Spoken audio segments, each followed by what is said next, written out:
எனக்கு எல்லார்கிட்டயும் கேள்வி கேட்டுதான் பழக்கம், பதில் சொல்லி பழக்கமே இல்ல. என்கிட்ட நேத்தும் பதில் இருந்தது, இன்னைக்கும் பதில் இருக்கு. நல்ல வேளை நான் அன்னைக்கு அந்த கேவலமான செயலை சந்தியாவுக்கு செய்யல. இல்லைன்னா உங்களை மாதிரி துரோகிகளால ஒரு தைரியமான திறமையான அதிகாரிக்கு அநியாயம் செய்யற மாதிரி இருந்திருக்கும். ஆபீசர் சந்தியா இன்னைக்கு ப்ரூவ் பண்ணிட்டாங்க. ஃப்ரண்ட்ல நிக்கிறோட வீரனோட வீரத்தை ஏசில உட்கார்ந்திருக்கிற அரசியல்வாதியால தடுக்கவே முடியாது. இருந்தாலும் நான் தெரிஞ்சுக்கணும்னு ஆசைப்படுறேன், நீங்க எதுக்காக அப்படி நினைச்சீங்க?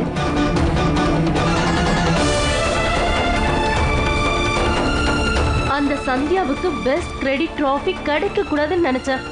அவளுக்கு இந்த ஊர்ல போஸ்டிங் கிடைக்க கூடாதுன்னு நினைச்சேன்.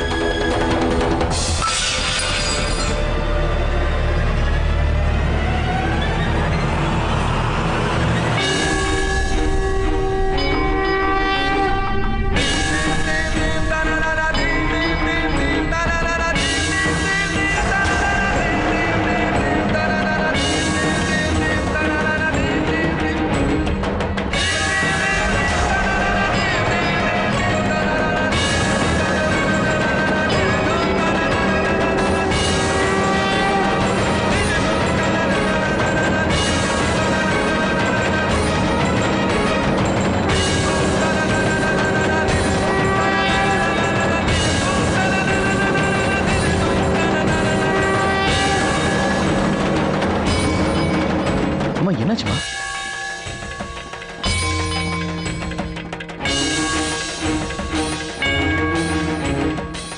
சரோஜா, ஏன் எதுவும் பேச மாட்டேங்கிற? என்னாச்சு? என்ன சத்த?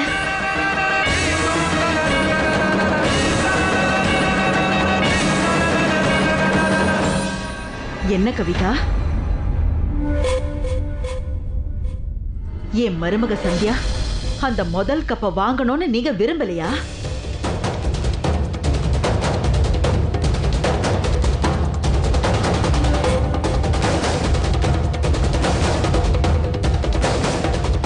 அவளுக்கு இந்த ஊர்லயே டியூட்டி கிடைக்க கூடாதுன்னு நினைச்சீங்களா?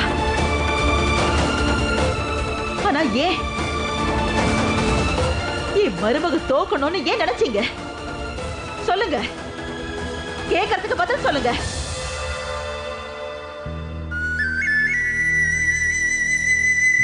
சரோஜம்மா, போதும். நீங்க வழவழ கொழக்கொழான்னு பேச வேண்டாம் கவிதா. அரசியல்வாதிக பூசி மெழுகிற மாதிரி நீங்களும் போய் சொல்லாதீங்க. எனக்கு இப்ப உண்மை தெரியணும். தயவு செஞ்சுக்கிட்ட உண்மையை சொல்லிடுங்க. சரோஜம்மா, நான் செஞ்சது எல்லாமே சுயநலத்துக்காக தான். சுயநலமா? என்ன சுயநலம்? உங்களோட சுயநலம். என்னோட உதவியோட நீங்க உங்க செல்ல மருமக சந்தியாக்காக பெஸ்ட் கிரெடிட் ட்ராஃபி கிடைக்கணும்னு நினைச்சீங்க.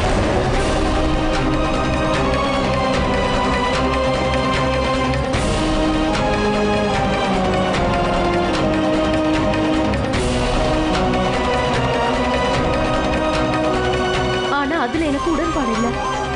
அவளுக்கு இந்த ஊர்ல போஸ்டிங் கிடைக்க கூடாதுன்னு நினைச்சது என்னோட சுயநலத்துக்காக.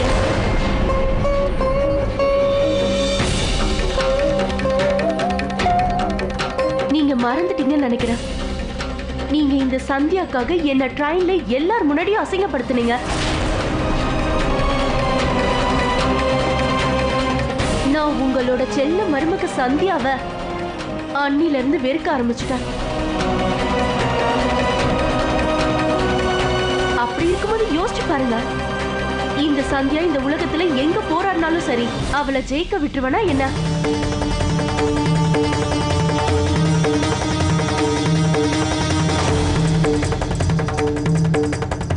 உண்மையை சொல்லட்டுமா? நீங்க செஞ்ச காரியத்தை நினைச்சு எனக்கு எவ்வளவு அசிங்கமா இருக்குதோ அவ்வளவுக்கு அவ்வளவு என்ன நினைச்சாலும் அசிங்கமா இருக்கு. நான் உங்களை மாதிரி ஒரு ஆளை போய் நம்புறேன் பாருங்க. அதை நினைச்சாலே எனக்கு ரொம்ப வெக்கமா இருக்கு. அப்படின்னா அது உங்க தப்பு.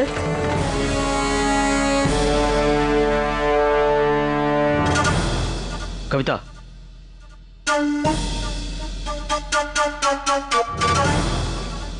என்ன சொன்னீங்க இப்போ? எங்க அம்மாவோட தப்பா? கரெக்டாக தான் சொல்லியிருக்கீங்க. உங்களை போய் இவ்வளோ நேசிச்சாங்க பாருங்க, உங்களை போய் இவ்வளோ மதிச்சாங்கல்ல, இதெல்லாம் நாங்கள் பண்ண தப்பு தான். உண்மை இதுவாக இருக்கும்னு நாங்கள்லாம் கனவுல கூட நினச்சி பார்க்கல. எங்களுக்கு இவ்வளோ பெரிய துரோகத்தை சேவையை நாங்கள் நினச்சி கூட பார்க்கல. எங்கள் அம்மா உங்களுக்கு அப்படி என்ன கெடுதல் பண்ணாங்க? எதுக்காக எங்கள் குடும்பத்துக்கு இவ்வளோ பெரிய துரோகத்தை நீங்கள் பண்ணீங்க? நாங்கள் தான் உங்களை எங்கள் குடும்பத்தில் ஒருத்தியாக நினச்சிட்டு இருந்தோங்க. இது வரைக்கும் உங்களை வெளியால நாங்கள் இது வரைக்கும் பார்த்ததே இல்லையே. அப்படி இருக்கும்போது எங்களுக்கு எதுக்காக நீங்கள் இவ்வளோ பெரிய துரோகத்தை பண்ணீங்கன்னு சொல்லுங்க.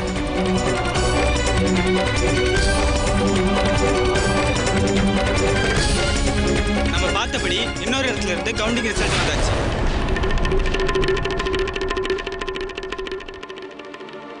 எல்லாமே ஓட்ஸ்க்காக தான் செஞ்சேன்.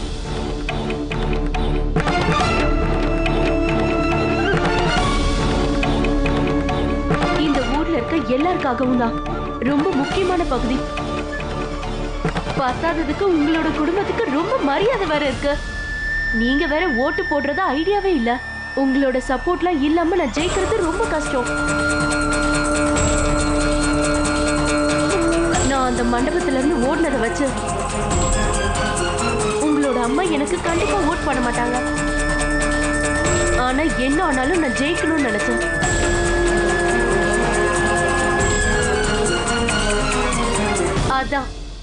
அதனாலதான் இவ்வளவு பெரிய நாடகத்தை போட்டேன்.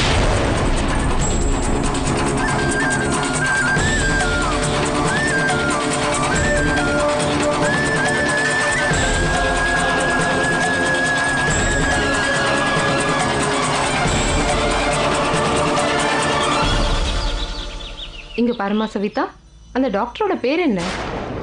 டாக்டரோட பேரு அது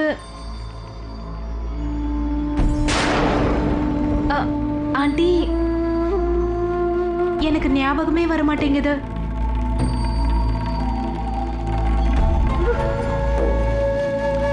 அது சரிம்மா, அந்த ஹாஸ்பிட்டல் ஃபைல எங்க வச்சிருக்க?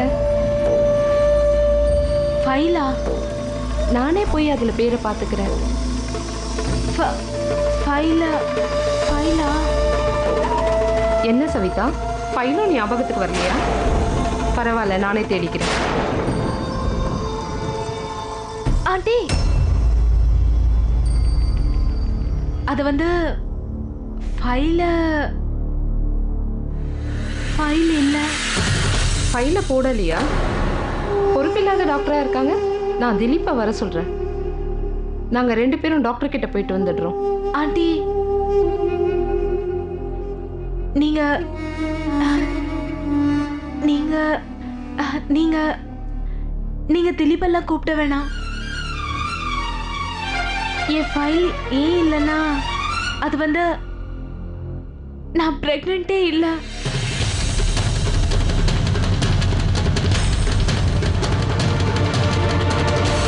எனக்கு மிஸ்கேரேஜும் ஆகலை. நான் உங்ககிட்ட போய் சொன்னேன். ஏன்னா எனக்கு வேலை செய்ய பிடிக்கல. நான் ரெஸ்ட் எடுக்கணும்னு நினைச்சேன். அதனால தான் உங்ககிட்ட போய் மேலே பொய்யா சொல்லிட்டே இருந்தேன். இவ்வளோ பெரிய பொய் சொல்லியிருக்க, அதுவும் வேலைக்கு போகக்கூடாதுன்றதுக்காக. உன்னோட சுயநலத்துக்காக எங்க எல்லாரோட உணர்வுகளோடவும் விளையாடி இருக்கல சவிதா. இல்ல இல்ல ஆண்டி, அந்த மாதிரிலாம் எதுவும் இல்லை. வேற எந்த மாதிரி சவிதா? உனக்கு வேலை பார்க்க பிடிக்கலன்னா, வீட்டு வேலையை செய்ய பிடிக்கலன்னா என்கிட்ட சொல்லியிருக்கலாம்ல. நீ வேலைக்கு போய் தான் ஆகணும்னு நான் இது வரைக்கும் உன்னை கட்டாயப்படுத்துனதே இல்லையே. உனக்கு கொஞ்சமாவது சுதந்திரம் கிடைக்கட்டும்னு நினைச்சேன். வாழ்க்கைனா உனக்கு விளையாட்டா போச்சு இல்ல? இது எல்லாத்தையுமே நீ விளையாட்டா நினைக்கிறல்ல? நாங்க இந்த செய்தியை கேட்டதும் எவ்வளவு சந்தோஷப்பட்டோம் தெரியும்ல. பத்தாததுக்கு உன் வீட்டு ஆளுங்க வேற குழந்தை பிறக்க போதுன்ற சந்தோஷத்துல ஃபங்க்ஷனே வச்சாங்க. ஆனா நீ அது எல்லாத்தையும் அமைதியா பார்த்துட்டு இருந்தல்ல. அதனாலதான் என் சொந்தக்கார டாக்டர் கிட்ட வர வேணாம்னு நினைச்சல்ல. நீயும் திலீப்பும் சேர்ந்துதான் இந்த நாடகத்தை நடத்துனீங்களா? இல்ல ஆண்டி, இல்ல இல்ல, அந்த மாதிரிலாம் இல்ல. அவருக்கு எதுவும் தெரியாது. அவர்கிட்ட சொல்லிடாதீங்க. என் மனசு எவ்வளவு சந்தோஷப்பட்டுச்சு. முதல் முறை நான் பாட்டி ஆக போறேன்னு நினைச்சேன். குழந்தை தவறிடுச்சுன்ற அந்த செய்தி என் மனசு உடைஞ்சு போச்சு. ஆனா நீ, உன்னோட ஆத்மா உன்னை பழிக்கலையா சவிதா?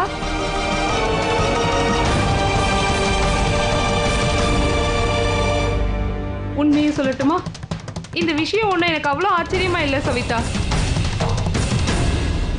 ஏன்னா எந்த பொண்ணால அவளோட சொந்த கல்யாண ட்ரெஸ்ஸையே திருட முடியுமோ அவ என்ன வேணா செய்வா.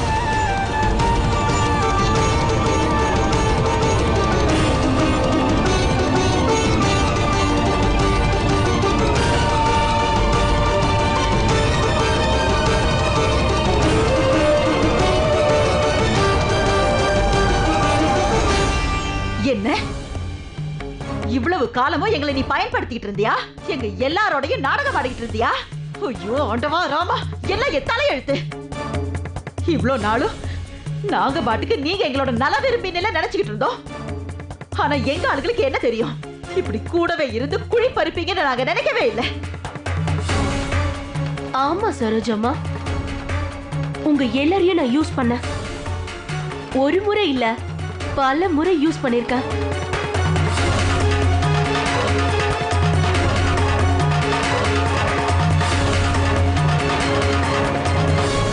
உங்க எல்லாருக்கும் ஞாபகம் இருக்கா, நான் சோமேஸ்வர அப்படி பண்ணிட்டான்னு அழுதுட்டே உங்க வீட்டுக்கு வந்தனே.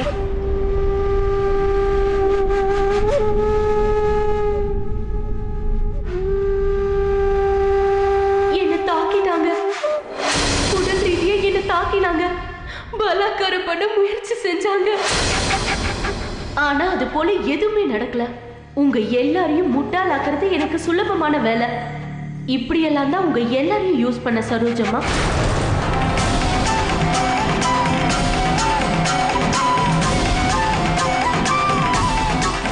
ஆனா இன்னொரு விஷயத்தை கேட்டா நீங்க ரொம்ப ஆச்சரியப்படுவீங்க.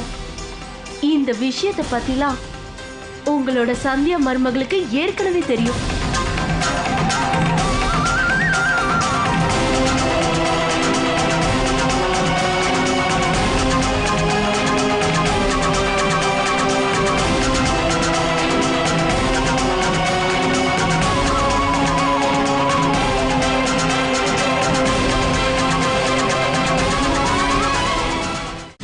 என் கணவன் என் தோழன் ஒரு சிறிய இடைவேளைக்கு பின் தொடரும்.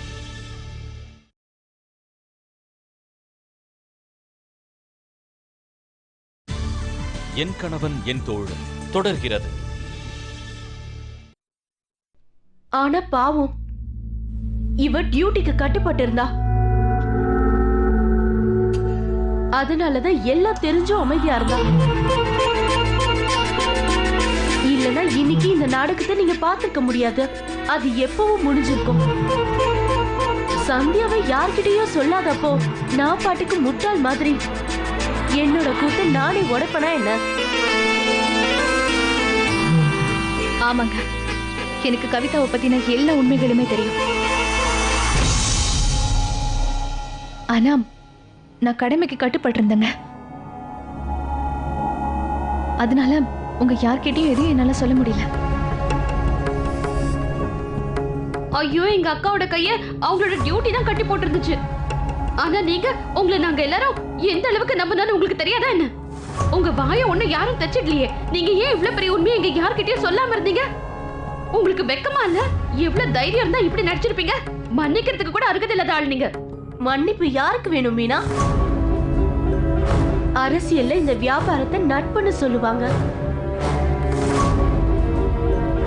குடுத்தல் வாங்கல் வியாபாரத்தை பேச முதல்ல சரோஜம்மா தான் என்கிட்ட வந்தாங்க. நான் ஒண்ணு உங்ககிட்ட வரல. ஏன்னா இவங்களுக்கு இவங்க மருமக மேல நம்பிக்கை இல்ல. அவளோட திறமையால அவளுக்கு அந்த பெஸ்ட் கேரக்டர் டாபிக் கிடைக்கும்னு நினைக்கல. அவங்களோட சந்தியா மருமகளுக்காக தான் இவங்க ட்ரெயின்ல என்னை எல்லாருக்கும் முன்னாடியே அவமானப்படுத்தினாங்க.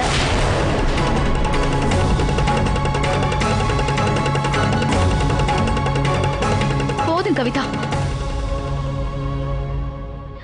என் குடும்பம் உனக்கு கொடுத்த மரியாதை எல்லாமே போதும். அவங்கள நீ ஏமாத்தினதும் போதும். இனிமே அது எதுவும் நடக்காது. இவ்வளவு நாள் நான் டியூட்டிக்கு கட்டுப்பட்டிருந்தேன். ஆனா நான் இப்ப டியூட்டிலையும் இல்ல, யூனிஃபார்மும் போடல. இந்த குடும்பத்தோட மூத்த மருமகங்கிற முறையில நான் இப்ப ஒண்ணு சொல்றேன். நீ தப்பா புரிஞ்சிட்டு இருக்கன்னு நினைக்கிறேன். இது ஒன்னும் உன்னோட பெரிய வெற்றி கிடையாது. உன்னோட இந்த உண்மையான முகத்தை இந்த குடும்பம் ஏன் இவ்வளவு நாள் பார்க்காம இருந்தாங்க தெரியுமா? ஏன்னா உன்ன மாதிரி அவங்களுக்கு ஏமாத்த தெரியாது. அத்தை எனக்காக உங்ககிட்ட உதவி கேட்க வந்திருக்கலாம். அதுக்காக அவங்களுக்கு என் மேல நம்பிக்கை இல்லைன்னு அர்த்தம் இல்ல. அவங்க ஏன் வந்தாங்க தெரியுமா? அவங்க ஒரு அம்மாங்கிற முறையில என் மேல இருக்கிற அக்கறைனால மட்டும்தான் உன்னை தேடி வந்தாங்க.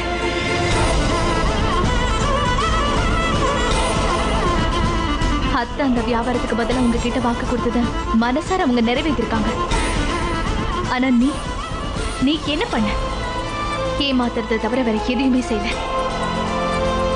இந்த குடும்பத்தை நீ நல்லா ஏமாத்திருக்க. அரசியல் இது போல ஏமாத்துறதுலாம் ரொம்ப சாதாரணம் சந்தியா. அதுக்காக சாம கான தண்ட பேதம் எதை வேணா யூஸ் பண்ணலாம். ஆனா எப்படியாவது அந்த நாற்காலி கிடைச்சே ஆகணும்.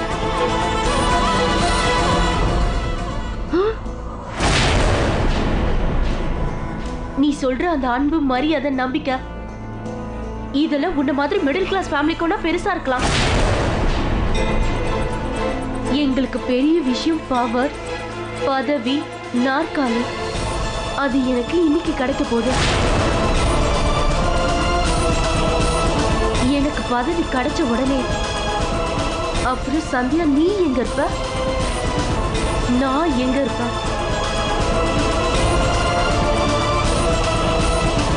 அதுக்கப்புறம் இந்த டிராமாவை எல்லாரும் மறந்துடுவாங்க. இன்னொரு விஷயம், உன்னை நான் அவ்வளவு சாதாரணமா மறந்துடுவேன்னு நினைக்காத சந்தியா.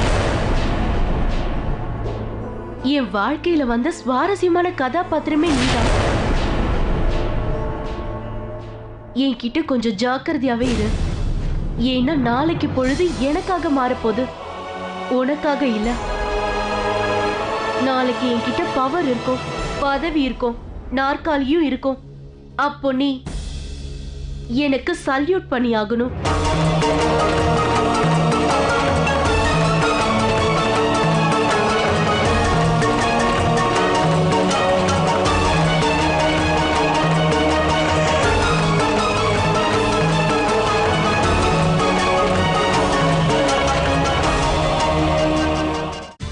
என் கணவன் என் தோழன் ஒரு சிறிய இடைவேளைக்கு பின் தொடரும்.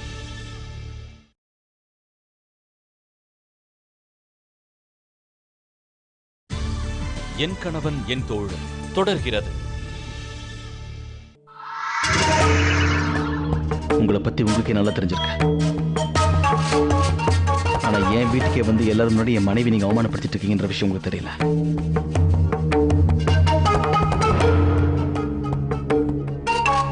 சரி, உங்களை பத்தி இப்பதானே புரியுது. அது மட்டும் இல்லாம ஒரு விஷயம் எங்களுக்கு தெளிவா புரியுது. உங்களுக்கு உறவுகளையும் மனுஷங்களையும் மதிக்கவும் தெரியல, அதை புரியவும் புரியாது.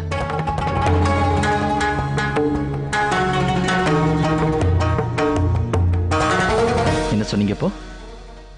ஒரு நாள் வரும் அன்னைக்கு என் மனைவி உங்களுக்கு சல்யூட் அடிப்பாளா? ஒரு விஷயத்தை இப்ப சொல்லிடுறேன். என் மனைவி உங்களை மாதிரி பொம்பளைக்கு என்னைக்குமே சல்யூட் அடிக்க மாட்டா.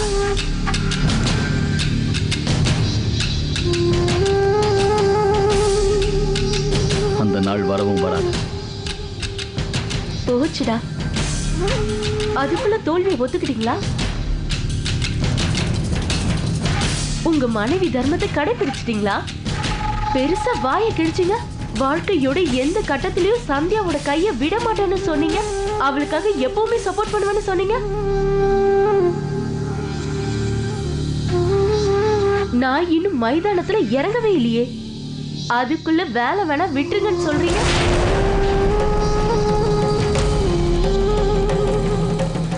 பாவம் சந்தியா, மைதானத்துல இறங்கறதுக்கு முன்னாடியே ஆயுதத்தை கீழே போடுற நிலைமை வந்துருச்சு. நான் சொன்னது நீங்க தப்பா புரிஞ்சுட்டீங்க கவிதா. நான் என் மனைவியோட கையை என்னைக்கும் விடவும் மாட்டேன்.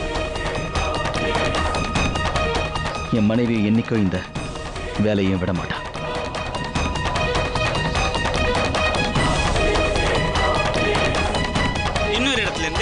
ரிசல்ட் வந்தாச்சு. இந்த ஊரோட சட்டமன்ற தேர்தலில் ஒரு எதிர்பாராத திருப்பம் ஒன்று நடந்திருக்கு. இப்போ உண்மை என்ன தெரியுமா கவிதா? இப்போ என்னோட பார்வையிலிருந்து உங்களை பார்க்கும்போது நீங்களே இந்த மைதானத்தை விட்டு வெளியே போற மாதிரி தான் தெரியும்.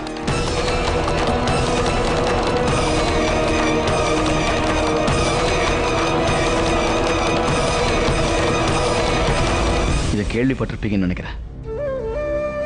கவிதா, கடவுள் படைக்கும் போது நம்மளை கவனிக்காம விட்டாருன்னு தோணும். ஆனா அதே கடவுள் நேரம் பார்த்து அடிக்கும். நீங்க கொஞ்சம்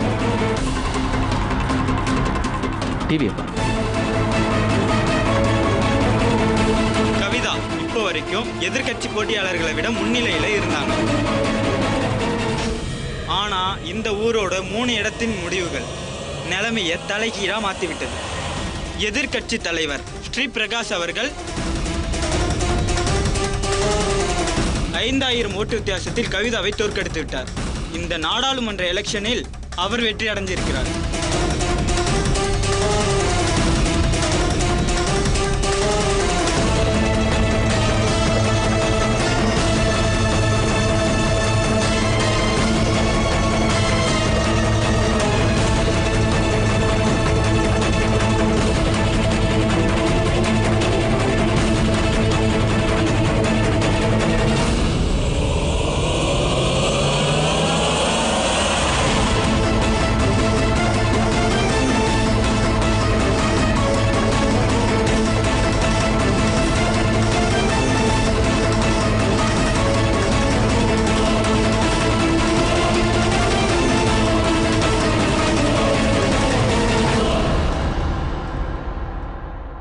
பண்ண துரோகத்துக்கு அந்த கடவுளே உனக்கு தண்டனை கொடுத்துட்டாரு. அதனால ஒண்ணு நான் வேற ஏதாவது தனியா சொல்லி நான் இதுக்கு பாவத்தை சேர்த்துக்கணும். வெளியே போன சொல்றதுக்கு முன்னாடி நீயா இங்க இருந்து போயிடுறது நல்லது.